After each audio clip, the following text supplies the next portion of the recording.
Hello folks, and welcome to my review of chapter 993, and what I also like to call this chapter the turnaround of the scabbards, and Kaido literally about to obliterate the scabbards.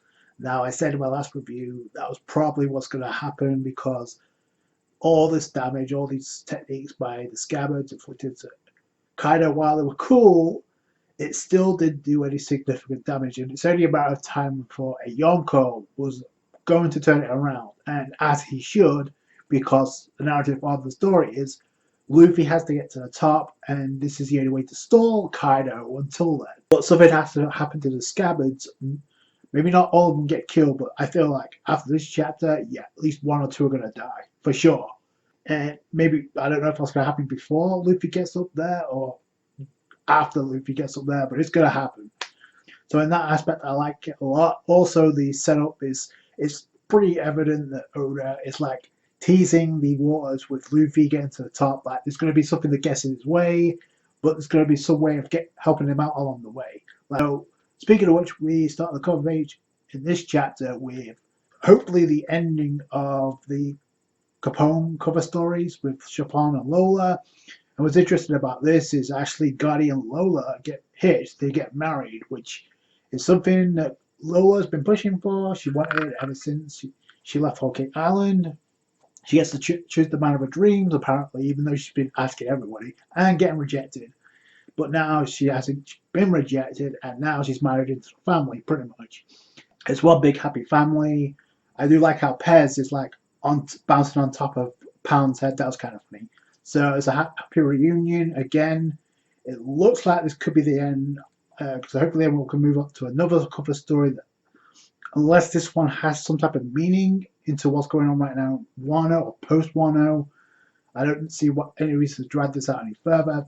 So speaking of gatherings, we enter the Flower Capital. We start the chapter off at the Flower Capital with, I guess, the Fire Festival is being celebrated at the Flower Capital, and the only reason I see this happening, well, the important is because it highlights two things. One, there's a couple of comments. One, obviously celebrating. This is the only time they get to do that, and they're hoping for like the Kozuki family to help them out, save their homeland. Little do they know what's really going down, because another comment says if only Kaido didn't have Orochi's back. Well, technically, a couple of chapters ago, he had his head, but the fact that he said that probably means Orochi's going to come back into the picture at some point. So, also, I did find it interesting. There's one panel where everybody's celebrating. You got like the big parade going on like that. I guess it's somewhat of a parade. You got the big mascots going on. You got the geishas playing the flute. So it's pretty cool looking for sure. But then you see there's a panel of one dude from Wano, and he looked like Foxy, especially with the jaw. Obviously, he doesn't have the long nose, but that's what it kind of reminded me of. That'd have been so random if Foxy just showed up in Wano. Like, yeah, okay. Happy spirits are going on here. The other thing I'm thinking about is, yeah, something bad's going to happen on the other side in Onigashima. And they don't really know that Kaido is literally declaring his own country in Onigashima. Wano is pretty much done in his eyes. So we go over to Onigashima. The place is in chaos, and we find out what Queen has in store, and it's similar to what happened in Udon with the. This time, it's like they're turning them into ice demons instead of like zombies. So that's interesting because you see them more monstrous right now, and they're attacking their own teammates. It looks like they're attacking the samurai, but they could be attacking their own teammates as well because they're out of control right now. So with bullets like this, I think somebody's going to have to take Queen out. Otherwise, that's going to be a huge problem. But the only ones close right now are the Monster Trio plus Jinbei. And I also did find it interesting, like, they have, like, the tower and you have, like, levels. They're going to go get, obviously at the top is where Kaido and the Scabbards are at right now. And they're right now in the basement, which is not even floor 1. So I'm curious where Yamato's at right now, because she could be above there. Other players which I'll get into, but obviously Sanji and Luffy do the thing, and what's cool about this, we get introduced obviously Luffy and Sanji team. Well, that's always cool, and then they get intercepted by Briscola, a Gorilla Smile user who's technically a headliner, which was the same rank as pretty much Drake and Basil Hawkins. So he's going to become a joke because he got taken out by Jinbei real quick. So anyway, he first interesting before Oda back at it again with those weird designs because he has a gorilla literally sticking out of his arm. So, like I said, he gets taken out by Jinbei by Shark Tile Punch. So that Fishman Karate. So that's pretty cool. But I do like this going on. You have Luffy and Sanji. Luffy wants to take care of them instantly by himself because he thinks he can do it quicker without Sanji, which is kind of like messed up. And then Sanji gets pissed off, like, no, listen, I can take care of this in less than 3 seconds. He wants to get Luffy up there, but at the same time, the whole point is, the frustration is, they want to save the stamina for obviously to when they get higher up to Kaido, to where the main battles are taking place. And Jinbei says the same thing. It's like, I'm going to escort you both, which I like that because it implies that it's not just going to be Luffy that goes up to the top. Hopefully, it's the rest of the Straw Hats too, which would call back to the foreshadowing in the opening that we got with the Straw Hats there. Now Kaido in his dragon form. Technically, Kaido's still in his dragon form, so that could be what happens. And Sanji actually gets ticked off because Sanji's ticked off to Jinbei. It's like, oh, I was gonna get Luffy up there anyway. So it cuts to like Yamato chasing Shinobu and Momonosuke. They're still obviously freaked out.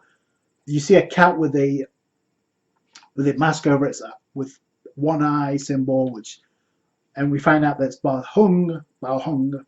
He's dropping on him. So now she's giving word to King about where Momonosuke is at, and now he gives the order like, oh, the main forces, the ones we really need to take out are the samurai. He's relaying this message onto other members of the Toby Robo, Who's Who, and Ulti get word of this, which I'm curious if Ulti's still with Nami. I hope so, but I didn't see Nami in this chapter. I saw Robin in this chapter, Chopper. Some things even worse, even though he was technically a target, but like, the pirates are a different story, but Momonosuke's current location, let's execute Momonosuke, because if we take him out, they obviously want to make Momonosuke the Shogun. If we take him out, obviously the samurai will lose their will. We know that's not going to happen regardless, but there's actually a character moment in this chapter for Momonosuke, which could very get overlooked considering what happened to Shinobu. But Shinobu's like still running, and Sasaki comes in, blows the place to Kingdom Come. She avoids it, but then she gets nailed with a bunch of arrows by, I guess, the armed corpse, the 100 Beast Pirates. So come out of nowhere. There's one chick with pincers for her arms, so that's pretty cool. It's a pretty cool design. Anyway, it doesn't look good for Shinobu because she's got a bunch of arrows sticking in her back. Shinobu's telling Momonosuke to run away, and Momonosuke says, no, I wouldn't run. Why would a shogun do something like that? So to me, that's character growth. Like, normally, obviously he would, but he's standing his ground, which then it comes Yamato. Not acting out, but in the name of Kazuki family, I'm participating in this war, which it cuts after that. But my point is, this is a good opportunity for Yamato to stand up. She may go up against Sasaki, but I still think it could be possible that Jinbei steps up, because if they're going up anyway, they're going to bump into them anyway. So this could be cool. For one, it showcases how strong Yamato is. We don't really get to see that. It was kind of off screen, although technically she actually tried to dip from Ulti. But we know how strong she kind of is to a degree. But I want to see what she can do feat-wise, power-wise. Plus, this is a pretty good opportunity to showcase some development in a character for Yamato, because Momonosuke freaked out. But I get the feeling, this is just me thinking about this, but from a character standpoint, it'd be kind of cool because of all the abuse that Momonosuke and the Scabbards have had to go through, the Kazuki family had to go through because of Kaido and Orochi. Yamato is technically the daughter or the son in Yamato's mind. She doesn't really see Kaido as a father anymore. But because of that, she may feel some guilt to what Momonosuke's gone through, even though it's not her fault. She had nothing to do with what happened to Oden, nor the Kazuki clan. But she may feel some guilt, so she may fight for Momonosuke. And maybe sometime during the fight, if that happens, Momonosuke is going to come to realize something and get some development and maybe accept Yamato, but like Kazuki Oden, like being the personification of Kazuki Oden. Maybe. I mean, it's the only thing kind of makes sense characterized for Yamato. Like there has to be something to that. But this could lead to something with Momonosuke helping out Luffy. So we cut from there. We go to the top of the rooftop dome where Kaido, surprised, he's back up, and it didn't take him long. But if you notice the cut, it's kind of bleeding. It looks like it's bleeding, but it's not. Kaido's immediately up. Like you turn out, it's like, and you got the Scabbard's like go slash his windpipe. Don't let him take another breath until his head's off his body. So shout out to Ajra Doji for like leading the charge. Like yeah, we haven't won yet until his head's cut off his body. So and then Kaido's like it's an tenacity. For a moment there, I felt like I saw Kazuki Oden. Kaido right back up, as if that was a surprise to anyone.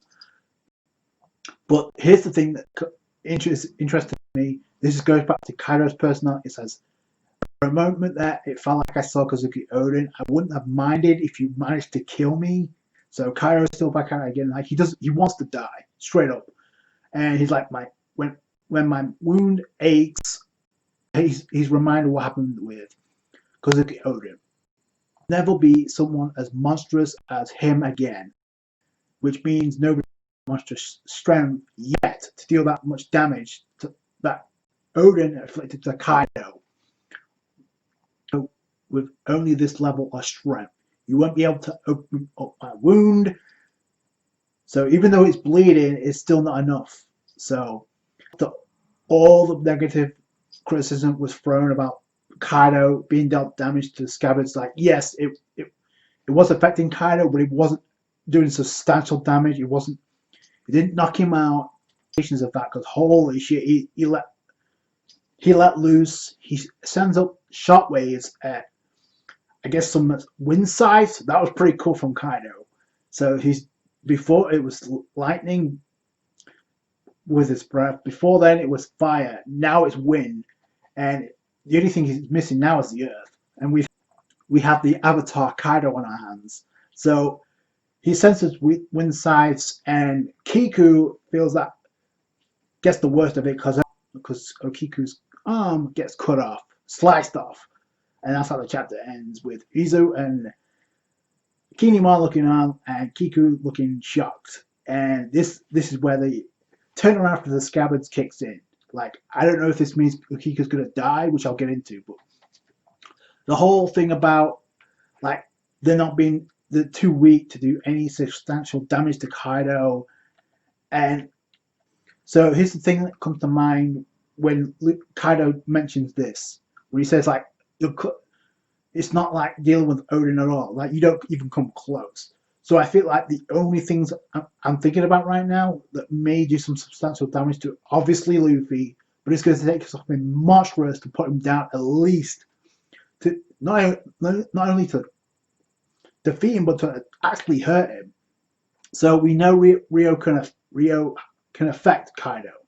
The only thing that comes to mind right now is Luffy unveiling a new mode in Gear 4 or Gear 5 infused with Rio. And that could be enough, but it's going to be a team effort. Nobody is soloing Kaido. I think this chapter pretty much confirms this is going to be, no matter what's going to happen, the ending of this fight is going to be a group effort. And it's going to be a team effort to take down Kaido.